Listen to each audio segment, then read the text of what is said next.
Hey there. Thanks for tuning in to another episode of Tinnitist TV. Today, I am talking to Samantha Fish and Jesse Dayton. They're proof that sometimes 1+1 adds up to a lot more than two. As any music fan knows, both Fish and Dayton are already well-respected singer-guitarists with solid, successful solo careers. But when they put their heads, hands, and hearts together recently on their first collaborative album, Death Wish Blues, they came up with one of the best rock releases of the year. Produced by garage punk wildman Jon Spencer, Death Wish is a raw, raucous, and rollicking affair, with Fish and Dayton trading licks and lyrics on a slate of hard-hitting, hell-raising, sonically adventurous tracks that just don't know when to quit. A few weeks before the album dropped, they got on the Zoom from their homes in Kansas and Texas to discuss making Death Wish Blues, working with Spencer, and being the Mickey and Mallory Knox of guitar slingers. Enjoy. All right, Samantha Fish, Jesse Dayton. Nice to see you. Hey, Nice to talk to you. Thanks for coming on. of course. Thanks for talking to us. My pleasure. I got to tell you, this album, Death Wish Blues, or as I now think of it, Jess Fish Blues. I love it. That's a Great good one. piece of work. Yeah, maybe you can call the sequel that one. There you go. Thank you. So you guys have known each other for a while now, right? Yeah. Yeah, about 12 years or so. So what took you so long? Man, we're busy. No, All it right. just everything is timing and you know, I don't know. I think I'd been known about Jesse for a long time. And I kept up with him on social media, and I always had like a real, I don't know, deep appreciation for how diverse his projects were. And he's got a great solo career, but he's also backed up incredible artists. He could tell you more about that than I can, but like as far as he's also done some incredible work in cinema. And I just have always appreciated Jesse's diversity. And I saw him last year in New Orleans. He came through with his band, and it was just kind of this light bulb moment. Because my manager and I had been talking for a couple of years about this collaborative project, doing something in this vein that would be a departure from my solo career. But it was like searching for the right partner, and the right person never presented themselves. So it just was a backburnered idea for years and years and years. And then saw Jesse, and it was like, boom, there it is. So what made him the right partner? I don't, I think I saw your show when you were playing in New Orleans, and the command that he had on stage, the way he had the audience totally engaged, and it just he checked every box for this idea that we had. And I was like, it's a no-brainer, honestly. I mean, if you've seen Jesse's show, he burns the guitar up. His songs are really great, and he's a great singer. And it's not just that, because there's a lot of great guitar players, great singers, great songwriters, but he has that factor that just makes him a real entertainer and a true performer. And I don't know, to me it just made all the sense in the world in that moment, and so we've been chasing it down ever since. You're gonna get him to start blushing here down there pretty soon. Oh, You No. I'm thinking about all the money I'm going to owe her for saying all those nice things to me. So was it a no-brainer for you too when you were approached with this? Well, first thing, I would have never thought to do. So this was Sam's thing, and I mean, I love collaborating with people, and I do it all the time. But this is like a step over the cliff. This is like, here we go. Let's immerse ourselves completely into songwriting, and I mean, this has all happened in like a year. Wow, that's fast. I mean, it's happened really quick. I mean, we spent a few months writing. We went into the studio, but it's been great. And it's just fun because neither one of us have to carry the entire show.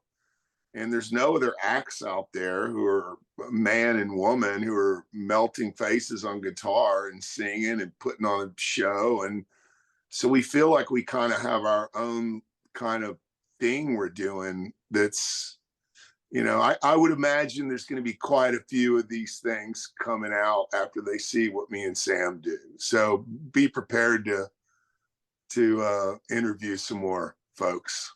Happy to do it. You brought up a point that I came to me too, because I was, when I listened to the album, I went, oh, this is a great concept. And then I started looking for other sort of male-female blues pairings, and there just aren't a lot of them. Is that just because women are kind of underrepresented in the blues, do you think, or is there something else going on there? I mean, I've always felt that women are underrepresented in the music industry in general, and it's just now Sure. starting to kind of shift a little bit. But I don't really know why there's not been more, you know, guitar-driven male-female pairings, but I'm always happy to be a part of a unique-ish idea. So Yeah, Unique-ish. I like. unique-ish. unique-ish, Yeah. because Close it's like enough. it's not like totally brand new. I mean, there's been incredible pairings. I mean, we also took a lot of inspiration from like uh cinematic pairings, like what we talking. We talked a lot about movies while we were making the record. We wanted to make this album sound kind of cinematic, so we took a lot of, we've talked about the Natural Born Killers a lot, and Bonnie and Clyde, Yeah. and Yeah. a lot Yeah. of Jesse's really into film noir, and um you know I think there's a lot of inspiration out there for this, but we're happy to do it on a musical level. So you are the Mickey and Mallory Knox of the blues. That's right. That's That's great. right. Talking about the songwriting too. I mean, there just aren't a lot of these sort of duet type songs that in the blues idiom. I mean, there's lots of, again, guy, pairings, but was that a factor? I mean, when you were thinking about what to sing, was it always going to be originals, or did you kind of look for covers and come up short? I mean, we had a nice time to build a little foundation by going in and doing those 3 songs. We did a Magic Sam song, a Clash rockabilly song, and a Townes Van Zandt acoustic song. On the EP, yeah. And then me growing up, all my favorite bands were bands that dabbled in all these different sounds, they would do a blues song and a country song and a punk song and a reggae song and a whatever. So I loved those records. I loved when music had that kind of freedom and wasn't so genre specific, and the marketing hadn't just completely gutted the soul and the cool factor. And we made that record like that. We made it organic and with always having the blues in mind. Like no matter Yeah. what we're playing chord wise, you can hear most of the leads we're playing are like straight off Freddie King records. So Yeah. it's there. Yeah. And as So far as covers too, I mean, we didn't necessarily go seek out duet covers. I mean, we made duets out of songs that weren't necessarily duets. On the EP, as you heard, like the Magic Sam song is not a duet, but we kind of made it work. And same for Talon, same for the Clash. But this record we always intended to make original music. I mean, that's what we do. We're songwriters. Fair enough. And it came together obviously pretty fast. You did most of this long distance, right? So how was that working primarily? Was one person generally handling lyrics and the other music, or were you just trading everything back and forth? We were trading everything back and forth. I mean, and I remember writing this text to Sam and go, hey, I hope you're cool with me sending you I hope you're cool with these ideas. I've got to be vulnerable, and I don't know if these are going to work, but I'm going to send them to you anyway. And it was like there was one song that she finished that I had forgotten about, and Sam played it for me. I was like, oh yeah, I forgot about that. So she would send me these little voice memos. I still have all of them. I want to keep them forever. And they're like, no, no, no, no, no, no. And I was like, oh, that's good. It sounds kind of like a soul kind of blues meets John Lennon thing or whatever, like all these were hybrids, and we were all trying, we tried to keep the funkiness of the record, you know, like this was our chance to depart from what we both normally do. And we both, you know, I think we were listening to Elvin Bishop's 70s records when we were up in New York recording. I'd never heard it. And Sam turned me onto this record. And I was like, whoa, this is some funky white boy shit, you know, and it was really cool. So yeah, it's great, man. I don't even, you know, I don't even know what to call it sometimes. Yes, well, I mean, did you guys write a ton of stuff, or are the 12 songs that we get pretty much everything that there is? I mean, there were some other kind of starts to things that we might have been, I mean, I threw away ideas as we went, you know. I mean, there was stuff I started that I brought in and we talk about, and it just like, yeah, I was like, this isn't right. Then there were things that, like, you know, kind of surprised us as we went, like, oh wow, I can't believe this actually turned into a song, you know. I mean, that's just the songwriting process. Sometimes you throw stuff away, sometimes you know, keep moving forward on something until you get a song out of it, and sometimes they just come out of nowhere, you know. Yeah. But as far as, do we have a massive catalog of unreleased songs? No. Okay. Is there some healthy? Sorry, go ahead. Huh? No, I was just gonna say say, we gave up on the bad ideas. Yeah. Well, yeah, that's the idea. I think somebody was a friend of mine was talking to Tom Petty once, and he said, you know, all of your songs are great. You don't have any bad songs, and his reply was, you just don't hear the bad ones. Yeah, Yeah. exactly. Yeah. Save those for me.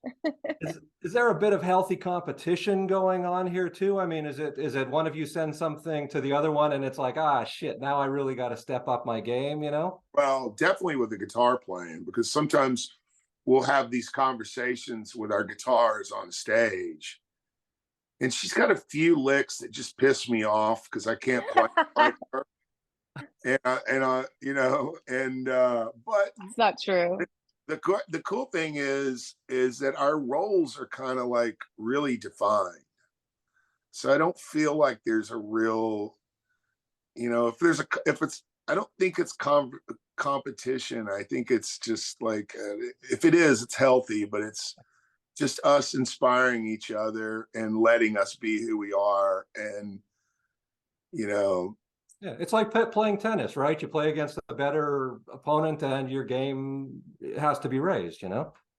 yeah, I mean, I think with the songwriting though, Jesse would send me something, I'd start getting like, you know, we were both on the road, right, when we were writing this album. And so a couple days would pass, I'd be like working really hard, and he'd send me all these ideas, and I'd feel like, oh my God, I'm falling behind, I have to get back on it. So not in a competitive sense, but in a way that, like, oh, I got to get back on this, because you know, we both wanted to be very present for the album. It's like the worst thing you can do in a collaboration or a duet is to not be present, to not yeah, be fully immersed in it. You know, I think we both were worried about possibly getting lost. And so I think that's what pushed us both to be like, keep writing, keep writing, keep writing, you know. But it wasn't like I have to have more ideas than Jesse. It was, I want yeah. to contribute, I want to be heard, and also I just want to be a part of this. It's important, you know. It's your Oh, you're art. not only present in this thing, you guys are, this album is in your face. And I think part of that too is Jon Spencer's involvement. And, you know, you'd think for a guy who spent like 20 years yelling blues explosion on every single one of his songs that he would be more prominent as a blues producer, but he's not. This was a pretty inspired and out of the box kind of choice to have him. How did his name come up in the mix? Where did he come from in this? I think Ruben threw his name up, and Our our manager. man, yeah, our manager, and I was all about it because Jon is somebody that I've wanted to work with for years. Honestly, like, he's one of my he's somebody who's inspired me a great deal because of his work with R.L. Burnside early on. That was one of the first blues albums that I had as a teenager, and I found how, you know, he mixed this like New York rock and roll thing with North Mississippi and created this almost cult album, this piece of art that not only inspired, I feel like, you know, that Fat Possum sound, that roster inspired so many contemporary rock and roll acts like the Keys, like Jack White, like, you know what I mean? Yeah. I think it kind of you know, he had a part in that. And so to me, what better person to bring two of us, you know, us, you know, we're artists, we're like in different genres. Who better to bring us together and create this collision and exciting album? I mean, Jon's really great at making exciting albums, and I think Oh he yeah. did that with this. Yeah. I mean, his style is so unique. I mean, he's kind of a deconstructionist, you know. I mean, he'll it seems you get the sense he'll kind of find the nugget of the song and then emphasize that and pare things down. And then he's kind of always got these abrupt collisions and things in there where, you know, songs just take a left turn and all that. So what was it like to, you know, actually get in the room and work with him? Did it take some getting used to in terms of the differing styles between you and him? No. I mean, not really, you know. I mean, listen, we could have fed everybody cake on this record. We could have gone in and put a bunch of Texas blues guitar and, you know, derivative of Stevie Ray Vaughan. you know, and oops. I'm still there. Yeah. And, you know, we could have put the big John Bonham drum sounds and all that. But man, like the thing about Jon is I dig his style and his aesthetic. And he has a lot of things that I really dig, that we have the same thing in common. You know, he have this kind of frenetic punk rock energy. And if you listen, it's like Sam said, he makes kind of ear candy records. You know, they're fun to listen to. And when we got in the studio, it was like he was in the band. Mm-hmm. You know, we were just whoever had the best idea is what we went with. There wasn't a big ego. We'd never met Jon until the first day of the studio. And we didn't know if it was going to be this, you know, precious indie rock god thing, New York thing. And he was just so nice and normal. And, you know, it was a blast, man. And it sounds like we're having fun if you listen to the record, you know. Oh yeah, it comes through in every single track. Just the energy and the joy in this. If that was your goal, I mean, you know, mission accomplished. You know. So what's the plan? Are you guys going to be teaming up a lot on the road this summer, or are you both kind of busy with your solo stuff? How are you going to fit this all together? You know. We've both. I mean, this is for me absolutely like a priority, you know, because this is the new album. I love the songs, right? So we make this really great album. We make these wonderful songs. What fun would it be if we didn't go play them together? I mean, that's part of the fun, is figuring out how to make this a show, how to further connect with people through these songs. And so yeah, I mean, my priority is this. You know, touring with Jesse. We both, of course, still have our solo bands. You know, they're not going anywhere. You know, we still have that, but for me, at least through this year, it's Sam and Jesse. Yeah. And are you going to be using a mix of your bands, or one person's band, or how does that, or a third band, or how does that work? It's kind of a third band. Okay. Kind of a third band. Ron came from my band, the bass player, but everybody else is new. We've got Mickey Finn playing keys, and he played keys on the record. So he came from Jon. Like he plays in Boss Hog, and really great New York piano player, keyboard player, synth player. He's amazing at the synth too.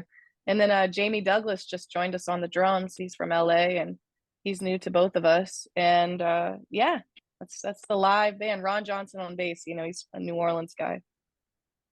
And then you two just up there dueling every night, I'm guessing.